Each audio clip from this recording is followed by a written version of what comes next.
রুমাশ্রী সাহা চৌধুরীর লেখা গল্প সহযাত্রী। তুই কখন ফিরবি? রাতে ট্রেন, মনে আছে তো? হ্যাঁ মনে আছে, কেন থাকবে না? মানে তোর এখনো প্যাকিং হয়নি তাই বলছি। একদম চাপ নিস না, ঠিক হয়ে যাবে সব। তুই তো জানিস আমার লাস্ট মিনিটে সব হয়, যেমন তোর সাথে প্রেমটাও হয়েছিল একদম লাস্ট মোমেন্টে। গালে সিঁদুরের রঙের আলপনা খেলে যায় হঠাৎই আলতার ইন্দ্রর কথা শুনে, ফোনেই খিলখিলিয়ে হেসে ওঠে। যারা সব কিছু লাস্ট মোমেন্টে করে তাদের জীবনে অনেক কিছু মিস হয়ে যায় কিন্তু। তাই দেখিস আমাকে ধরতে পারলেও আজকে ট্রেনটা যেন মিস না হয়। এই প্লিজ আমার জিনিসগুলো একটু এক জায়গায় করে রাখবি, আমি গিয়ে শ্যাকে নিয়ে নেব ফটাফট। তুই কি ভাবিস আমি কি বেকার? আমারও তো ওয়ার্ক ফ্রম হোম চলছে, এখনও একটা বড় সাবমিশন বাকি আছে। তার মাঝেই তোকে ফোন করছি, কারণ আমার তো যত দায়। আচ্ছা আচ্ছা বাবা, আমারটা আমিই করে নেব। তুই তো শর্ত দিয়েছিলি বিয়ের আগেই, যার কাজ তাকেই করতে হবে। ইস, ভুলে গেছিলাম একদম। ওকে রাখি রে ভাই, আমারও এক গাদা কাজ পড়ে আছে। তারপর ছুটে আসবো বাড়িতে, তারপর প্যাক করে একদম ঝিকঝিক। ইন্দ্র ফোনটা ছেড়ে দেয়। আলতা আবার হাসে ইন্দ্রর পাগলামি দেখে। সত্যি লাস্ট মোমেন্টে প্রেম। দুজনের দুজনকে ভালো লাগা কতটা ছিল জানে না, তবে খুনছুটি আর ঝগড়া ছিল প্রচুর। প্রতিদিনই প্রায় ঝগড়া হতো দুজনের। আবার না দেখা হলেও খবর নেওয়া হঠাৎই ফোন করে, কী রে ঝগড়ুটে, আজ আসিসনি কেন? আজ আমার খিদে পাচ্ছে না বুঝলি, আমার ইচ্ছে হয়েছে তাই আসিনি। খিদে হয়নি হজমলা খেয়ে নে, আমার মাথাটা খাস না। হঠাৎ করে ফোনটা রেখে দিলেও আলতা বুঝতে পারে ইন্দ্র ওকে মিস করে, তবুও কিছুতেই পাত্তা দেবে না ওই অসভ্য ঝগড়ুটে ছেলেটাকে। তারপর হঠাৎই একদিন ইন্দ্রর মনে আগুন জ্বলে গেছিল যখন দেখেছিল আলতার প্রেমে গড়াগড়ি খেয়ে ভালো মানুষ অভি প্রায় ওকে প্রপোজ করার জন্য প্রস্তুত। আর আলতাও হয়েছে তেমনি, ওর পাশে বসছে, গল্প করছে, পিকনিকে গিয়ে সারাক্ষণ ব্যাডমিন্টন খেললো ওর সাথে। ও কথা বলতে গেছিল, তাকালোই না ওর দিকে। আরে কথা না হলে ঝগড়াটা হবে কোথা থেকে? তাই কিছুদিন ঝগড়া একদম বন্ধ। দম বন্ধ হয়ে আসে ইন্দ্রর। বুঝতে পারে আলতার ঝগড়াটা ও মিস করছে। সত্যি কি শুধু ঝগড়া, না অন্য কিছু? কথাটা সম্মুখে বলতে গেলেই ও বলেছিল, আরে ঝগড়াটে মেয়ে বলে যাকে চিরদিন জ্বালিয়েছিস, আজ হঠাৎই তার জন্য জ্বলছিস কেন? তবে কি এটা প্রেমের জ্বালা নাকি? তাহলে প্রপোজ করে ফেল। কি বলছিস? আমার কি কোনো প্রেস্টিজ নেই নাকি? আমি কেন যাব আগে বলতে? দেখছিস আমাকে কেমন ইগনোর করে আজকাল। দেখেছি, তবে জ্বলুনি বা চুলকুনি যাই বলিস না কেন, সেটা যখন তোর, তখন আগুন তো তোকেই নেভাতে হবে। আর তোর ওই প্রেস্টিজের মাথায় যখন হকিন্স এসে হকি স্টিক মেরে যাবে তখন বুঝবি আর কোনো দিন আলতার রঙে মন রাঙা হবে না। অনেক ভেবেছিল সৌম্যের কথাগুলো, সত্যি দারুণ কথা বলে ছেলেটা, তবে আলতার সামনে মাথা নিচু করে স্যারেন্ডার করা হয়নি। কিন্তু ভ্যালেন্টাইন্স ডের দিন অভির হাতে গোলাপ দেখে আর মাথা ঠিক রাখতে পারেনি। তাড়াতাড়ি করে ক্লাসের ব্রেকে একটা বড় ফ্রুট আর নাট কিনে এনে অভি আর আলতার মাঝে এসে দাঁড়িয়ে বলেছিল, আমি জানি তুই গোলাপের চেয়ে ক্যাডবেরি ভালোবাসিস। আমাদের এত বছরের ঝগড়ায় এই অভিটা থামিয়ে দেবে তা কি করে হয়? নেভার। হাসির রোল উঠেছিল চারদিকে। আলতা ঠোঁট বেঁকিয়ে বলেছিল, আমার বইয়েই গেছে ক্যাডবেরি নিতে, এখন আমি গোলাপ ভালোবাসি, চয়েস চেঞ্জ। তাহলে তুই ক্যাডবেরিটা নিবি না? আচ্ছা আচ্ছা, আমিও গোলাপ দিচ্ছি। এই অভি, এই গোলাপটা ধার দে তো। অভির সম্মতির অপেক্ষা না করেই ঝপ করে একটা গোলাপ ছিনতাই করেছিল গোলাপের গুচ্ছ থেকে। তারপর হাঁটু মুড়ে বসে বলেছিল, আই লাভ ইউ আলতা। সঙ্গে সঙ্গে ঝলসে উঠেছিল অনেকগুলো সেলফোন। কি নাটক শুরু করলি ইন্দ্র? আর আলতা, তোর ক্যাডবেরি বেশি পছন্দ বলতেই পারতিস। সরি অভি, আসলে এই ঝগড়ুটেটা ক্লাস 6 থেকে পেছনে পড়ে আছে। আর আমি কি গোলাপ চেয়েছি তোর কাছে? তুই যেচে পয়সা খরচা করেছিস। এই হচ্ছে গিয়ে আলতার ইন্দ্রর প্রেম স্টোরি। যখন সব হাতের বাইরে চলে যাবে যাবে করছে, মানে সৌম্যের কথায় হকি স্টিকের বাড়ি পড়বে পড়বে করছে মাথায়, ঠিক সেই সময় প্রেস্টিজ ধুলোতে মিশিয়ে হাঁটু মুড়ে প্রপোজ করা। তাও এক কলের ছেলে মেয়ের সামনে। বেশ কয়েক বছর চুটিয়ে প্রেম, তারপর বিয়ে। বিয়ের সময় আলতা একঘর লোকের সামনে শাশুড়িকে বলেছিল, মামনি, আমার ভাত কাপড়ের দায়িত্ব ওকে নিতে হবে না, ও যেন নিজের দায়িত্ব ঠিকমতো নেয়। ওর এই লাস্ট মোমেন্টে যুদ্ধ জিতব, এই করতে গিয়ে অন্তত এই কয়েক বছরে 50 বার দেরিতে মুভি দেখতে পৌঁছেছি। লোকাল ট্রেন মিস করেছি 10-15 বার, মেল ট্রেন মিস করেছি 3 বার, আর ফ্লাইট কোনো রকমে গিয়ে ধরেছি 2 বার। মানে ততক্ষণে হৃৎপিণ্ড হাত দিয়ে চেপে ধরে বসে আছি, এত ধুকফুক করছে। আচ্ছা মা, বিয়ে করতে হলে এত প্রমিস করতে হয় কেন বলো তো? এতদিন তুমি জ্বালিয়েছ, এখন আর একজন। ওহ, জীবনে শান্তি নেই। আমি এসবের মধ্যে নেই। অনেক জ্বালিয়েছ, এবার নিজেরটা নিজে বুঝবে। বেশ হবে। এবার আলতাই তোর ঢিল স্ক্রু টাইট করে দেবে। কান চুলকোতে চুলকোতে একবার আর চোখে আলতাকে দেখে মনে মনে বলেছিল, দেখি কে আমাকে বদলাতে পারে, আমি আমার মতোই থাকব। সুতরাং ইন্দ্র সামান্য অদল বদল হলেও সেই একই রকম আছে। তাই আজও আলতার মুভি দেখতে পৌঁছতে দেরি হয়ে যায়, আর তারপরেই লাগে ঝগড়া। কখনো আবার লাফিয়ে ট্রেনে উঠতে হয়, আবার কখনো দৌড়তে হয় চলন্ত ট্রেনের পিছনে পিছনে। ইন্দ্র লাফ দিয়ে ট্রেনে উঠে শাহরুখের কায়দায় হাত বাড়িয়ে ছোটোখাটো আলতাকে ট্রেনে তুলে নিয়ে বীরপুরুষের হাসি হাসে। আর যারা এতক্ষণ সিনেমা দেখছিল তারা ভাবে, যাক, উঠতে পেরেছে শেষ পর্যন্ত। তারপর ট্রেনে উঠে আলতা রং না ছড়িয়ে জ্বলে ওঠে, লঙ্কা পটকার মতো পুটপাট শব্দে ফাটতে থাকে। কারণ জায়গাটা ট্রেন, বাড়ি হলে লঙ্কা কাণ্ড চলত। একদিন শাশুড়িকে বলে ফেলেছিল আলতা, আহা, বেশ মজায় আছো তুমি আর বাপি, তাই না? কেন বলতো? সারা জীবন যুদ্ধ করে এখনই তো একটু শান্তির শ্বাস ফেলবো নাকি? কি হয়েছে? আরে, তোমার ছেলের কাণ্ড কারখানা যা তা, আর জাস্ট নেওয়া যাচ্ছে না। আমি শুধু ভাবি কি করে তুমি সহ্য করতে। আর কি, এখন আমি জ্বলছি? মুচকি হেসেছিলেন উনি। বাঁশ তুই নিজেই যেচে নিয়েছিস, অনেক দিন ধরে যাচাই করার সুযোগ পেয়েছিলি। এখন আমাকে কেউ দোষ দেবে না, আমি ছিলাম না এর মধ্যে। তুমি ওকে একটুও বকবে না তাই বলে? তুই এত ঝগড়া করছিস তাই শুধরোচ্ছে না, আর আমি বকলেই যেন শুনবে।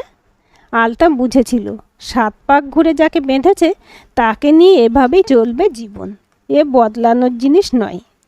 আর মাও ছেলেকে হাড়ে হাড়ে চেনে, তাই সব দোষকে ফুঁ উড়িয়ে দিল।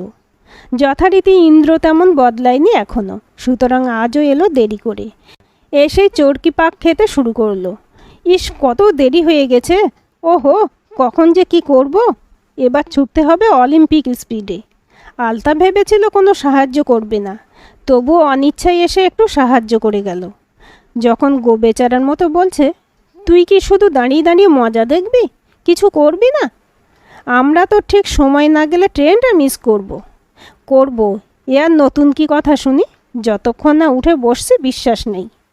এই সমস্ত বলে না, কত কষ্টে ছুটি আর টিকিট ম্যানেজ করেছি শুধু আমার বউটাকে পাহাড়ে নিয়ে যাব বলে।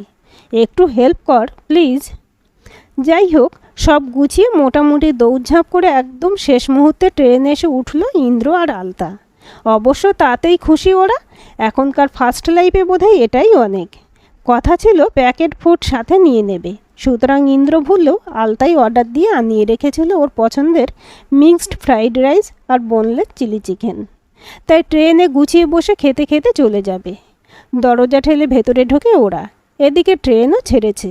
সিটে বসে বাড়িতে ফোন করে জানিয়ে দেয় এবার মিশন সাকসেসফুল, একদম পাক্কা টাইমে পৌঁছে গেছে। ট্রেনের জানলা খুলে এখন আর হাওয়া খাওয়া যায় না, এসি কোচ, তাই চারদিকে মোটামুটি বন্ধ। তবুও কদিনের মুক্তির আনন্দে জানলাতে চোখ রাখে আলতা। আবছা হয়ে যাচ্ছে চেনা শহর। একটু একটু করে আলো আঁধারির মাঝে ছুটে চলেছে ট্রেন আপন গতিতে।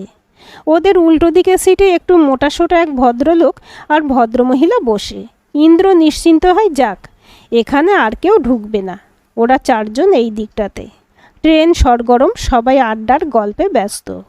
তার মধ্যে মাঝে মাঝে হকার উঠছে, পানি, জলের বোতল, চায়ে কফি, কেক, বিস্কুট, চিপস, ঠান্ডা কোল্ড ড্রিঙ্কসও আসছে। শুভা, একটা কোল্ড ড্রিঙ্কস নিই?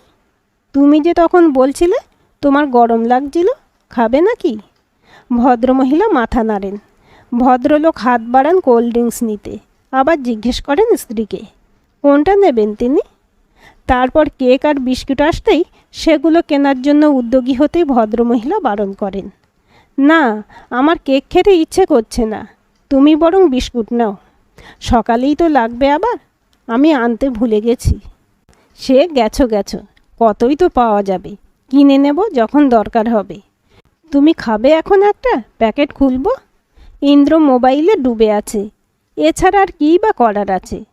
এখন খেলে মাঝরাতে খিদে পেয়ে যাবে, আর একটু বাদে খেয়ে একেবারে শুয়ে পড়বে। আলতার মুঠোতেও ফোন, তবে কেন যেন ফোনে মন দিতে পারে না, বারবার চোখ চলে যাচ্ছে ওদের দিকে, আর চোখকে শাসন করলেও কান শুনে নিচ্ছে সবটুকুই। শুভা, তোমার স্কার্ফটা বার করে দিই, এসিটা বেশ জোরে চলছে, ঠান্ডা লাগছে না তো? না না, আমি ঠিক আছি, তুমি ব্যস্ত হইও না, এখন আর ব্যাগ খোলার দরকার নেই, ঠান্ডা লাগলে এই চাদর মুড়িয়ে বসবো না হয়। আচ্ছা, কখন খাবে বলো, সব সামনেই আছে, বের করে দেব। তোমার তো আবার ওষুধ খাওয়া আছে। আলতা ইন্দ্রর দিকে তাকায়, দুজনের চোখাচোখি হয়ে যায়। অদ্ভুতভাবে আলতা দেখে ইন্দ্র ওদের দিকেই তাকিয়ে। আলতা কিছু বলতে পারে না, ইন্দ্রকে মেসেজে লেখে, দেখ কেমন কেয়ারিং ভদ্রলোক, কি সুন্দর ভদ্রমহিলাকে যত্ন করছেন। ইন্দ্রর মুখে একটা দুষ্টুমি ভরা হাসি তাড়াতাড়ি উত্তর দিয়ে দেয়, ভদ্রলোক মনে হয় ওই স্ত্রী ন, একটু বেশি বাড়াবাড়ি করছেন। আলতা একটা রাগী ইমেজ পাঠিয়ে দেয়। ইন্দ্র সঙ্গে সঙ্গে একটা লাভ ইমোজি, সাথে লেখে, তুই তো বলেছিলি যে যার কাজ করব, তাহলে আবার কেন? সে তো বাড়িতে, বেড়াতে এসে একটু ভালোবাসবি না? বাসবো তো হোটেলে গিয়ে, ট্রেনে ভালোবাসার উপায় আছে নাকি? সামনে আঙ্কেল আন্টি বসে আছেন, লিখেই আর একটা ইমোজি পাঠায় ইন্দ্র। খাবারের সুবাসে ফোন থেকে চোখ তোলে ইন্দ্র। ইচ্ছে না থাকলেও খাবার এমন একটা জিনিস, তাতে চোখ যাবেই, সুতরাং আলতার দৃষ্টিও অবাধ্যতা করে। আগে হাসি বিনিময় হয়েছে দু একবার, ভদ্রলোকের সাথে চোখ মিলতেই ভদ্রলোক হাসেন একটু, বলেন, খেয়ে নিচ্ছি। ওরা ফোনে মনোনিবেশ করে। একটু বাদে ওরাও খাবে। আলতার ইন্দ্র দেখা হয়ে গেছে, ওদের খাবার টিফিন বাক্সে গোছানো, লুচি, আলুর দম আর ফুলকপি ছেঁচকি। আজকাল আনহেলদি বলে এই খাবারগুলো ওদের মতো মডার্ন জেনারেশনের সাথে আড়ি করেছে বেশ কিছুদিন। ইন্দ্রর হঠাৎই ওর দিম্মার বানানো ফুলকপি ছেঁচকির কথা মনে হলো। আহা, কি অপূর্ব স্বাদ আর সুগন্ধ ছড়াতো। ওদের বাড়ি এলেই দিম্মা এটা বানাতেন। কতদিন খায় না এসব। আজকাল মোটামুটি ওটস, স্মুদি আর নুডলসের জীবন বাঁধা, তবে ভাত, বিরিয়ানি, ফ্রাইড রাইস তাও খায়। আলতা শুনে ভদ্রলোক বলছেন, শুভা, একটা লুচি নাও। আমি এতগুলো খেতে পারি নাকি? কিছুই তো খেলে না। আমার ভালো লাগছে না, তুমি খাও, ওই তো আর মাত্র দুটো আছে। এই ভালো লাগছে না কথাটা বেশ কয়েকবার শুনেছে আলতা ভদ্রমহিলার মুখে। উনি কি একটু বেশি ন্যাকা? মানে বর এত যত্ন করছে বলে আরও দাম বাড়াচ্ছেন? কেন যেন একটু বেশি আহ্লাদী ভদ্রমহিলা। ভদ্রলোককে বলতে শোনে, মিষ্টিটা খাও, তোমার কালাকাঁদ পছন্দ, তাই তো আনলাম, একটা খেয়ে জল খাও। ওদের খাওয়া শেষ হলে ইন্দ্র আর আলতা নিজেদের বক্স খুলে বসে। এখানে সার্ভ করার মতো কিছু নেই, একদম আলাদা করেই প্যাক করা ছিল, সুতরাং যে যার ভাগেরটা খেতে শুরু করলো। ততক্ষণ ভদ্রলোক বিছানা পাতার উদ্যোগ নিয়েছেন। ভদ্রমহিলা ইশারা করেন ওরা খাচ্ছে, তাই একটু অপেক্ষা করতে। আলতা পুরোটা শেষ করতে পারে না, ইন্দ্রকে সাধে। ইন্দ্র হালকা সুরে বলে, দে যত পারিস ডাস্টবিনে। ওদের কথা শুনে হাসির ছোঁয়া খেলে যায় ভদ্রলোকের ঠোঁটেও। মনে মনে ভাবেন, হ্যাঁ গো, ওগোর দিন বোধহয় ফুরিয়েছে। এখনকার ছেলে মেয়েরা তুমির বদলে তুই বলতেই বেশি ভালোবাসে। আসলে সবই তো প্রায় সমবয়সী। তারা শুভা তুমি আর ওগোর সম্পর্ক। তবে ওনার মা তো বাবাকে আপনি আজ্ঞি করত। হয়তো বাবার চেয়ে বয়সটা অনেক কম ছিল বলে আর তুমিতে ফেরা হয়নি, ওটাই অভ্যাস হয়ে গিয়েছিল। ওদের খাওয়া শেষ হলে ভদ্রলোক বিছানা করতে শুরু করেন। একদম পরিপাটি করে স্ত্রীর বিছানা পেতে বালিশ গুছিয়ে দেন। শুভা, তুমি শুয়ে পড়ো, বাথরুম হয়ে গেছে তো? আমি তোমার চাদরের উপর কম্বলটা জড়িয়ে দিই। আর শোনো, দুটো বালিশই তোমায় দিলাম। তোমার তো দুটো বালিশই লাগে, তাই না? না না, আমি শুতে পারবো, তুমি কিসে শোবে? আমার লাগবে না, তুমি নাও। শুয়ে পড়ো এবার। আলতা অবাক হয়ে যায় ওদের প্রেম দেখে। সবে তো ওদের 2 বছর বিয়ে হয়েছে, এর মধ্যেই যেন কথা ফুরিয়ে গেছে। আজকাল ল্যাপটপ আর মোবাইলেই দিন কেটে যায়। ট্রেনের সিটে বসেও টুকটাক কথা ছাড়া চোখ ওই মোবাইলেই। ইন্দ্র বলে, আমি কি হেল্প করব তোকে? আলতা বলে, না না, আমি পারবো, তুই তোরটা রেডি করে শুয়ে পড়। হয়তো ভদ্রলোককে দেখে ইন্দ্র বলছে এই কথা, না হলে তো ছোটোখাটো কাজগুলো ওরা একা একাই করে, মানে যে যারটা। ভদ্রমহিলা বেশি আদুরে, তাছাড়া বয়স্ক, ওর হেল্পের দরকার নেই, নিজের কাজ নিজেই করে নেওয়া ভালো। শোয়ার আগে দেখতে পাই ভদ্রলোক যত্নে ওষুধ খাইয়ে একদম কম্বল চাপা দিয়ে ভদ্রমহিলার পা দুটো ভালো করে ঢেকে নিজের কাজ শেষ করে এবার নিজের বিছানা করে শুয়ে পড়ার আগে ওপর থেকেই বলেন, রাতে অসুবিধা হলে ডেকো। রাতটা নিশ্চিন্তে কেটে গেছে। এনজিপি খুব তাড়াতাড়ি পৌঁছে গেল ওরা, মানে চোখ খুলেই পাহাড়ের কাছাকাছি চলে আসা। আলতা একটু আলসেমি করলেও ইন্দ্র তাড়া দেয় কানের কাছে এসে, বলে, হানি এবার উঠে পড়ো, নামতে হবে যে, পাহাড় কলিং। ভদ্রলোক ভদ্রমহিলা উঠে নিজেদের সব গুছিয়ে বসে আছেন নামার অপেক্ষায়। ভদ্রলোক জিজ্ঞেস করলেন, কোথায় যাবেন? এই 2-1টা অফবিট জায়গায় যাব, আর দার্জিলিং। ইন্দ্র আর ঘুরিয়ে কিছু জানতে চায় না, কি হবে জেনে। এই তো 1 রাতের সফর শেষ, এরপর কে কোথায় যাবে কোন জায়গায় কি দরকার জেনে। আর হয়তো কোনো দিন দেখাই হবে না। ট্রেন থামতেই ওরা ঝটপট নেমে পড়ে। দুজনের পিঠে 2টো শ্যাক, মানে যার যার তার। কেউ কারো ব্যাগের অন্দরে থাবা বসাবে না।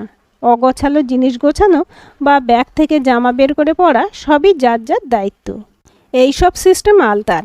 অবশ্য এই জন্য শাশুড়ি বাহবা দিয়ে বলেছেন, যাক তুই কিছুটা হলেও পারলি, আমি তো পারিনি। বাইরে গেলে জিনিস বার করা গোছানো সব করতে হতো। ওদের গাড়ি বলাই ছিল, সুতরাং বাইরে এসে দেখলো সে অপেক্ষায় আছে, সুতরাং ডাকছে পাহাড় বলে উঠে পড়া। আগামীকাল ওদের 2য় বিবাহ বার্ষিকী, তাই মোটামুটি ফার ফ্রম দ্য মেডিং ক্রাউডে চলে আসা দুজনের সাথে কাটানোর জন্য। তবে আলতার ইচ্ছেতে ফার হলেও দার্জিলিংয়ের ভিড়েই এসে পড়ল। তবে আলতা বুঝিয়েছিল, হোটেলের ঘরে তো আমরা দুজনেই, সে তো বাড়িতেও থাকি, বাড়িতে চাপ থাকে কত, এ এলো সে এলো, এখানে কেউ ডিস্টার্ব করবে না। তারপর বাড়িতে কি জানলা দিয়ে কাঞ্চনজঙ্ঘা দেখা যায়? যুক্তিটা অকাট্য, সুতরাং আর কিছু বলতে পারেনি ইন্দ্র। আলতা রানীর ইচ্ছে মতো কাজ হয়েছিল, মানে প্রথমে ভিড় থেকে এসে ভিড়ে, তারপর অফবিটে নির্জনতায় মনকে শান্ত করে সবুজে চোখ ধুয়ে ফিরে যাওয়া। দার্জিলিং পৌঁছে হোটেলে একটু বিশ্রাম নিয়ে ঘোরাঘুরি করে ফিরেছিল ওরা। আগে থেকে ইন্দ্র বলেই রেখেছিল ওদের অ্যানিভার্সারির কথা, সুতরাং কোনো ব্যবস্থা ত্রুটি রাখেনি ওরা। বিশেষ দিনটাকে ডোন্ট ডিস্টার্ব মোডে কিছুক্ষণের জন্য নিজেদের রেখে দুজনে ভেসে গেছিল ফেলে আসা দিনগুলোতে। জানলা দিয়ে দেখা কাঞ্চনজঙ্ঘা সৌন্দর্য ভালোবাসার এসেন্স বাড়িয়ে দিয়েছিল অনেকটা। কয়েকটা দিন ভালোবাসার রং মেখে সবুজে মন ভাসিয়ে ভালো কেটেছিল। 3টে জায়গায় এই নিয়ে ঘুরল। সত্যি বলতে কি উত্তরবঙ্গে অদ্ভুত একটা জাদু আছে, আর এর টানে ছুটে আসা যায় বারবারই। মোটামুটি অল্প কয়েকদিন হাতে থাকলে বোধহয় বেস্ট কমফোর্ট জোন উত্তরবঙ্গ। ওদের ঘোরা প্রায় শেষ, আর একটা স্পট বাকি, সেটা দেখেই ফেরা, আবার চেনাশোনা কাজের শহরটাতে। তাই শেষটুকু চেটেপুটে দেখার অপেক্ষায় ওরা দুজন এখন। অনেকটা ভালোবাসা হলেও খুটখাট ঝগড়াও হয়েছে দুজনের। আলতা বিরক্ত হয়ে বলেছে, আচ্ছা তোর কি ঝগড়া লগ্নে জন্ম? ইন্দ্র প্রথমে বুঝতে পারেনি, কারণ মেজাজ তখন গরম। শুধু শুধু কয়েকটা বাজে কথা বলে ঝগড়া করলো আলতা। এখানে এসেও সারাদিন অফিসের ফোন নিয়ে চলছে। তাই বলে, জানি না। পরক্ষণেই বলে, কি বললি? ঝগড়া লগ্ন? এমন কোনো লগ্ন হয় নাকি? আমার যদি ঝগড়া লগ্নে জন্ম হয় তো তোর ঝগড়ুটে ডাসি। 1 দফা ঝগড়া হয়ে গেল, আবার কিছুক্ষণ একদম চুপচাপ দুজনেই, আর তারপর কিছুক্ষণ বাদে আদরে ভেসে ভাব করে নেওয়া। এটা অবশ্য শাশুড়ির টিপস, যত ঝগড়া হোক বিছানায় মিটিয়ে নিস। ঘর আছে বলে আলাদা শুতে যাস না, আমরা কাছে থাকি না বলে লাঠালাঠি করিস না দুটোতে। কথাটা মাকে বলাতে মাও হেসেছিল আর বলেছিল, ঠিকই বলেছে দিদি। তাই ছোট ঝগড়াতে ইগোর পাথর চাপিয়ে কখনোই ভারী করে না আলতা। তাছাড়া ইন্দ্র বেশিক্ষণ কথা না বলে থাকতে পারে না, সুতরাং চটজলদি মিটমাট। গাড়িতে করে আসতে আসতে সবুজের ছোঁয়া যেন আদরের স্নেহ পরশ মাখিয়ে যায় মনে। চা বাগানে মেয়েরা কাজ করছে।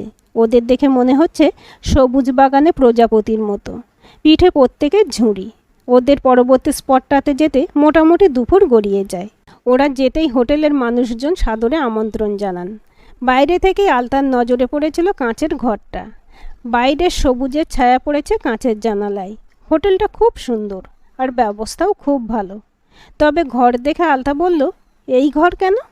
হোটেলের ম্যানেজার বলেন, यही तो बुक किया आपने, देखिए নম্বর। না, ঘরটা ভালো, কিন্তু কই সব দেওয়াল তো কাঠের, কাঁচের নয়। ইন্দ্র, তুই কিছু বল। मगर मेम साहब, वो तो बुकड है, बहुत पहले ही बुक किया ওরুম সাহাব ने। আমরা তো একদিন থাকবো, আমাদের দিন একদিনের জন্য। ইন্দ্র আলতাকে ইশারা করে, আরে ওটার কথা আমি জানতাম, তবে বুকড ছিল তাই এটা নিয়েছি। এখনও মনে হচ্ছে অকুপাইড, তাই না? ইন্দ্রর কথা শুনে মাথা নাড়ায় ম্যানেজার। ওরা ঘরে চলে আসে। সামনেরটা বেশ সুন্দর। আলতা বারান্দায় দরজা খুলে সামনেটা বেরিয়ে আসে। খুব সুন্দর চারিদিকটা, আর নিচে চা বাগান। কী রে, পছন্দ জায়গাটা? আমার কিন্তু খুব ভালো লেগেছে। যাক, মধুরেণও সমাপয়েত। মোটেও না, আমার খুব রাগ হচ্ছে ওই কাঁচের ঘরটায় থাকতে পারলাম না বলে। আচ্ছা বাবা, এবার বাইরে থেকে দেখে যা, তারপর যখন আসবো অনেক আগে থেকে এটা বুক করে রাখবো। ইস, এক জায়গায় বারবার আসতে আমার বয়েই গেছে। আচ্ছা, কে আছে বল তো এখানে? বেশ কিছুক্ষণ তো এলাম, কাউকেই তো দেখছি না। আছে কেউ, হয়তো ঘুরতে গেছে। তোর কি সমস্যা বল তো? আমার জ্বলন হচ্ছে। চল, বাথরুমে স্নান করবি, তাহলেই মাথা ঠান্ডা হবে। সব সময় শুধু মজা, তাই না? এই ঠান্ডাতে স্নান করতে আমার বয়ে গেছে। এখানে কিন্তু বাথটাব আছে, আর গরম জল তো আছেই, সুতরাং চিন্তা কি? ইন্দ্রর চোখে মুখে দুষ্টুমি মাখানো হাসি, চোখে ভালোবাসার আমন্ত্রণ। পাত্তা দেয় না আলতা, বরং বলে, আর একটু বাদেই তো ঝুপ করে সূর্য ডুবে যাবে। বিকেলটা কি বাথটাবে ডুবে নষ্ট করব নাকি? চল, পাহাড়ের ঢাল বেয়ে একটু নিচে নেমে হেঁটে আসি। হাঁটতে হাঁটতে একটু নিচের দিকে নেমে এসেছে ওরা। এই দিকটা বেশ নিরিবিলি। চারদিকে চা বাগানের সবুজের মেলা, আর একপাশে পাহাড়। মেঘ কুয়াশা মাঝে মাঝেই এসে পাহাড়ে চুমু খেয়ে যাচ্ছে, কখনো জড়িয়ে ধরছে আদরে। কুয়াশার সাথে পাল্লা দিয়ে পড়ন্তবেলা সূর্যও আদরে রং মাখাচ্ছে পাহাড়ের গায়ে। পাথরের খাঁজে খাঁজে বেশ রং বেরঙের ফুল ফুটেছে। হঠাৎই বাঁক ঘোরার আগেই কানে আসে একটা গানের সুর। মনে হচ্ছে গানটা মোবাইল বা রেডিওতে হচ্ছে, তবে তার সাথে সুর মিলিয়েছে কেউ। ওরা কান পাতে। ইন্দ্র পা বাড়ায় সামনে। আলতা ওকে টানে, চল আমরা অন্যদিকে যাই। দেখছিস না, কেউ বোধহয় মগ্ন প্রেমে, কারণ দুজনে গাইছে। তাই ওদের ডিস্টার্ব না করাই ভালো। এত সুন্দর পরিবেশে বসে গান গাইছে। ইন্দ্র পাহাড়ের গায়ে ফোটা ফুলগুলো ক্যামেরা বন্দি করতে করতে বলে, তা ঠিক আছে, কিন্তু হঠাৎই এমন পরিবেশে এসে আছে দুঃখ আছে মৃত্যু গাওয়া কেন বাবা? তার থেকে তো এই আকাশে আমার মুক্তি গাওয়া ভালো ছিল। চল আমরা ওদিকে যাই, তুই বরং এই আকাশে গাইবি। আমার এখন ওইসব গান টান আসে না, তবে আমার খুব দেখতে ইচ্ছে করছে কারা ওই নিরিবিলিতে বসে জমিয়ে প্রেম করছে। ততক্ষণে গান থেমে গেছে। ওরা পা বাড়ায়, তবে কাউকে দেখতে পায় না। কিন্তু এদিক থেকেই তো গলাটা আসছিল। হঠাৎই ওদের অবাক করে দিয়ে বাতাসে ভেসে আসে ইন্দ্রর আকাঙ্ক্ষিত গান, এই আকাশে আমার মুক্তি আলোয় আলোয়। অনেকটা ভালো লাগা ওদেরও ছুঁয়ে যায়, কিন্তু ভেবেছিল বাঁক পেরিয়েই যাদের দেখতে পাবে তারা কোথায়। আলতা ইন্দ্রর দিকে তাকায় অবাক চোখে। কোনো ভুতুরে ব্যাপার নাকি? ইন্দ্র ওর হাতটা ধরে একটু ওপরের দিকে ইশারা করে। ওরা দেখে চা বাগানের বুকে দাগ কেটে যে পথ চলে গেছে, সেই পথ ধরে এগিয়ে চলেছেন দুজনে। অবশ্যই একজন নারী আর একজন পুরুষ। ভালোবেসে হাত ধরেছেন একে অপরের। মহিলাটির মাথার খোঁপায় একগোছা সাদার বেগুনি ফুল। তবে পেছন থেকে দেখলেও বুঝতে পারে মাঝ বয়সে পা রেখেছেন ওরা। ইন্দ্র আর আলতা বসে আছে রাস্তার পাশে থাকা সিমেন্টের বেঞ্চের উপর। আলতা হেলান দিয়ে রয়েছে ইন্দ্রর কাঁধে। ইন্দ্র ওকে জড়িয়ে আছে। গান আর শোনা যায় না।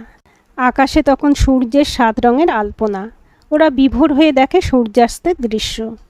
আকাশে যদিও তখন অস্তমিত সূর্যের ছটা ছড়িয়ে আছে, তবু ইন্দ্র তাড়া দেয়, চল এগোই হোটেলের দিকে। কেউ নেই চারপাশে, জায়গাটা বেশ নিরিবিলি, একদম প্রেম করার জন্য আদর্শ। এমন জায়গা কলকাতার বুকে থাকলে কাতারে কাতারে প্রেমিক প্রেমিকা আসতো। এখানে কি আর কোনো থাকার জায়গা আছে? তুই তো বলেছিলি আর কোনো জায়গা নেই এখানে। তবে যে ওই দুজনকে দেখলাম, আমার কেমন যেন একটা মনে হচ্ছে। কি মনে হচ্ছে? তুই কি অন্য কিছু বলছিস নাকি? এই তাড়াতাড়ি ফিরে চল, আবার যদি গান শোনা যায় তাহলে ভয় করবে আমার। ওহো, কেমন যেন লাগছে, বীরঙ্গনা একেবারে। চল ফিরে যাই। তার আগে এমন নিরিবিলি প্রকৃতিতে একটু প্রেম করে নেব না? ওরা হোটেলে পৌঁছানোর পরই অন্ধকার নেমে আসে, আকাশে তারা ঝিকিমিকি করে। আকাশে উঁকি মারে আতফালি চাঁদ। হোটেলের ছেলেটা জিজ্ঞেস করে ওরা চা না কফি নেবে। আরও বলে দিল একটু পরেই যেন ডাইনিং স্পেসে এসে যায়। একটু ফ্রেশ হয়ে ডাইনিং স্পেসে ওরা আসে, তখন ফায়ার প্লেসে আগুন ধরেছে। হালকা শীতে গরম মোমটুকু ভীষণ ভালো লাগে। ওরা টুংটাং শব্দে টি টেবিলে চায়ের কাপ আর পট সাজাতে ব্যস্ত। টেবিলে গুছিয়ে দেয় মুচমুচে কুকিজ। আলতা মুগ্ধ হয়ে দেখে। অফিস থেকে এসে আগে নিজের চা নিজেই করে খেত, এখন তো বাড়িতেই অফিস, তাই এনি টাইম টি টাইম। অবশ্য ইন্দ্র অফিস থেকে এসে প্রায় দিনই চা করে নিজের জন্য, আর তখন ওকেও ভাগ দেয়। ফায়ার প্লেসের জ্বলন্ত আগুনের সামনে একদম তপ্ত ফুটন্ত চা। আহা, এমন আরাম কোথায় পাবে? এই জন্য মাঝে মাঝে বেড়াতে আসা যায়। ওদের থেকে একটু তফাতে দুটো চেয়ার মুখোমুখি পাতা, সেখানেও ওরা সাজাচ্ছে চায়ের সরঞ্জাম। আলতা ইন্দ্রর দিকে তাকায়, মনে হয় এগুলো সেই গেস্টদের জন্য রাখা যারা ওই স্পেশাল ঘরটাতে আছে। আসার পর থেকে ওদের সাথে দেখা হয়নি। চায়ের কাপে ওরা যখন ঠোঁট ডুবিয়েছে তখন আইয়ে বাবুজি শুনে দুজনেই অবাক চোখে তাকায়। আরে, এ তো সেই ট্রেনে দেখা ভদ্রলোক আর ভদ্রমহিলা, ওরা এখানেই। দুজনের চোখ চলে যায় ভদ্রমহিলার মাথায় গোঁজা সাদা বেগুনি ফুলে। ইন্দ্র ওকে খোঁচা মারে, হালকা আওয়াজে বলে, ভূত। আরে, আপনারাও এখানে? দেখেছেন তো পৃথিবী গোল। ভদ্রলোক বলেন, হ্যাঁ, সত্যিই ভাবা যাচ্ছে না। আচ্ছা, আপনারা কি ওই গ্লাস হাউসটাতে আছেন? ইন্দ্র বলে, হ্যাঁ, ওটাতেই আছি, অনেক কষ্টে বুক করেছি। কথাটা শুনে আলতা একটু হালকা রাগত চোখে ইন্দ্রর দিকে তাকায়। চায়ের কাপের টুংটাং শব্দে মিশে টুকরো কথাবার্তা চলতে থাকে। ভদ্রলোক বলতে থাকেন কোথায় কোথায় ঘুরে এলেন। ইন্দ্রও টুকটাক কথা বলে, শুধু ভদ্রমহিলা তেমন কিছু বলেন না, মাঝে মাঝে একটু হাসছেন। আলতা লক্ষ্য করে আজ ভদ্রমহিলা চা ঢেলে কাপে দুধ চিনি মিশে ভদ্রলোককে দেন, আবার ভদ্রলোক জোর করেই ওকে বিস্কুট খাওয়ান। আরে নাও নাও, দেখো খুব ভালো। ভদ্রমহিলার মাথায় খোপায় এখনও যত্নে লাগানো সাদা বেগুনি ফুলের থোকা। আলতা বলে, আপনার মাথায় অনেক চুল, কি সুন্দর ফুলগুলো, খোপাকে আরও সুন্দর করেছে। ভদ্রমহিলা লজ্জামাখা হাসি হাসেন। ও বলল খোপাতে লাগাতে। শুভা, আমি লাগিয়ে দিলাম বলো, না হলে তো তুমি লাগাতেই চাইছিলে না। হ্যাঁ, আপনাদের গান শুনেছি দূর থেকে, তবে বুঝিনি আপনাদের সাথেই আবার দেখা হয়ে যাবে। ভদ্রলোক কেমন যেন উদাস হয়ে যান, তারপর বলেন, হ্যাঁ, হয়তো কিছু কথা বলা ছিল বাকি, তাই দেখা হয়ে গেল। কিন্তু জানেন, অনেক সময় কত কথা বাকি রেখেও কেউ চলে যায় দূরে। গান কিন্তু খুব সুন্দর গান, আপনি খুব ভালো লাগছিল যখন গাইছিলেন। আমরা তো অবাক, কে গাইছে ভেবে। ওই একটু আধটু, আসলে রবি ঠাকুরই তো ভুলিয়ে রেখেছেন আমাদের। না না, ভুল বললাম, শিখিয়েছেন গান দিয়ে ভালো থাকতে। কি লেখেননি, সবই বোধহয় লিখে গেছেন। এক একটা গান এক একটা গল্প। চায়ের আসর শেষে ওরা ঘরে ফিরে আসে। ঘরে ঢুকে আলতা বলে, তুই দেখেছিস, উনি ঘর পেলেন আর তুই পেলি না। এখনও ঘরের শোক? থাক না, পরে আবার এই ঘরেই থাকবো বলে আসা যাবে। ওদের সেকেন্ড হানিমুন এখন, একটু এনজয় করুক। দেখছিলে না দুজনে হাত ধরাধরি করে চা বাগানের পথে কেমন হাঁটছিল? হ্যাঁ, ওদের জীবনে এখনও কত প্রেম, আর আমাদের জীবনে বিয়ের পরেই ভিডিও গেম শুরু হয়ে যায়। ফোন নিয়ে আমি বামে আর তুই ডানে। ইন্দ্র হাঁ করে হাসে। কি সুন্দর বলেছিস তো। আসলে এখন এটা একটা ক্রেজ, বুঝলি। বাবা মায়েরাও এখন ভাবে নিজেদের কথা একটা বয়সে এসে। অবশ্যই ভালো এটা, একটু নিজেদের মতো করে সময় কাটায়। হানিমুনের সময় পার হলেই বাকি, চাঁদ দেখে মধুর স্বাদ সব বয়সেই নেওয়া যায়। হ্যাঁ, ঠিকই বলেছিস, সবার ছেলেমেয়েরা মোটামুটি বাইরে। বাবা মা আর কী করবে, টাকাও এখন ভালোই থাকে সবার হাতে, সুতরাং কনসেপ্ট বদল। ইন্দ্র আলতাকে জড়ায়। এই যে ওদের প্রেম দেখে তো আমরাও আমাদের প্রেম ভুলতে বসেছি। কাল তো চলে যাওয়া, সুতরাং কথা কম এখন। আকাশের এক ফালি চাঁদ এখন উজ্জ্বল, রাত হয়েছে। তবে ওরা কিছুক্ষণের জন্য ডুবে গেছিল এক মাদকতায়। রাতের খাবার ঘরেই বলা ছিল, তাই আর বাইরে বেরোয়নি। ঘরে শুয়ে কম্বলের ওম নিতে নিতে হাওয়ার গান শোনা। পরদিন একটু দেরিতেই ঘুম থেকে ওঠে ওরা, কারণ বিশ্রামের দিন প্রায় শেষ। আবার যন্ত্র নিয়ে যন্ত্রণাময় জীবন। সকালে ব্রেকফাস্ট করতে গিয়ে ভদ্রলোক আর ভদ্রমহিলাকে দেখেনি। হয়তো ভোরবেলা উঠে হাঁটতে বেরিয়েছেন, অথবা ঘরে। ওরাও একটু ঘুরতে বেরোয় চারিদিকটা। ঘুরে এসে ফ্রেশ হয়ে প্যাকিং করে বেরোবে একেবারে। যে পাশটায় কাল যাওয়া হয়নি সেই দিকটাই আজ হাঁটতে হাঁটতে যায়। আলতা চা বাগানের সবুজে হারায়। বেশ কয়েকটা ছবি তুলে পাইনের বন ঘুরে ফেরে ওরা। নিজেদের ঘরে ঢোকার আগে দেখতে পায় কাঁচের ঘরের বারান্দার দিকে দরজা খোলা। বেতের চেয়ারে হেলান দিয়ে রোদে পিঠ সেঁকতে সেঁকতে ওরা চা খাচ্ছেন। ওদেরকে দেখে ভদ্রলোক বলেন, বেড়ানো হলো? হ্যাঁ, প্রায় শেষ। খুব ভালো জায়গাটা, তবে উপায় নেই, আজই চলে যেতে হবে। আপনারা? আমরাও আর একটা দিন থাকব। হ্যাঁ, এখন তো নিশ্চিন্ত জীবন আপনাদের, আর জায়গাটাও খুব সুন্দর। তাই ভেবেছি থেকে যাই। বড় ভালো লাগছে নির্জনতা। আর বাড়িতে গিয়েও তো সেই দুজনে একা একা। আলতা জিজ্ঞেস করে, ছেলে মেয়েরা বিদেশে থাকে বুঝি? ভদ্রমহিলা হঠাৎই কেমন যেন একটা বিষণ্ণ দৃষ্টি মেলে দেন। আর ভদ্রলোক একটা দীর্ঘশ্বাস ছুঁড়ে দিয়ে বাতাসে ম্লান হেসে বলেন, বিদেশে থাকলে তো তবুও মাঝে মাঝে আসতো। আসলে হঠাৎই ছেলেটা আমার নিরুদ্দেশের পথে হারিয়ে গেল। তাই তো শুভাকে নিয়ে ঘুরে বেড়াই এখানে ওখানে। ওকে তো তেমন কিছুই দিতে পারিনি, আর যা পেয়েছিল তাও হারালো। তাই একটু খুশি রাখতে চেষ্টা করি। আসলে নারী ছেঁড়া ধন তো, শোকটা বোধহয় ওকেই বেশি ছুঁয়েছে। তাই শোকের বোঝাটা ভাগ করে নিতে চাই। বলি, আমি সইতে পারবো, নিজের বোবা কষ্টের ভাগ কিছুটা দাও আমায়। হঠাৎই আলতার গলার কাছটা ভারী হয়ে ওঠে। মনে হলো যেন একটা ভীষণ অন্যায় করে ফেলেছে। ভদ্রমহিলার কাছে এসে বলে, না জেনে আঘাত করে ফেলেছি। কিছু নয়, হারিয়ে গিয়েও যে সে ফিরে ফিরে আসে প্রতিনিয়ত। ভুলতে চাইলেই কি ভুলতে পারি? তবে তোমাদের মতো ছেলে মেয়েদের মাঝে ওকে খুঁজি। তুমি বলে ফেললাম হঠাৎই। না না, ভালো থাকবেন। আমরা আসি, আমাদের যেতে হবে। ঘরে এসে আলতা মুখটা ঢেকে ধপ করে বসে পড়ে চেয়ারে। ইন্দ্র ওর কাঁধে হাত রাখে। কত কি আমাদের অজানাই রয়ে যায়, তাই না? সব বেড়ানো সুখের নয়। মানুষ দুঃখ ভুলতেও বেড়ায়। সব হাসি আনন্দের নয়। কত মানুষ কান্না ঢাকতে আসে। আসলে আমাদের ভেতরের গল্পগুলো অজানাই থেকে যায়। বাইরে রবীন্দ্রসঙ্গীতের সুর কানে আসে। তোমার অসীমে প্রাণ মন লয়ে যত দূরে আমি ধাই, কোথাও দুঃখ কোথাও মৃত্যু, কোথা বিচ্ছেদ নাই। আজকের গল্পটি কেমন লাগলো কমেন্ট করে জানাবেন। ভালো লাগলে লাইক, শেয়ার এবং হাইপ করবেন। আর চ্যানেলটি সাবস্ক্রাইব করে বেল আইকনটি ক্লিক করে রাখতে ভুলবেন না।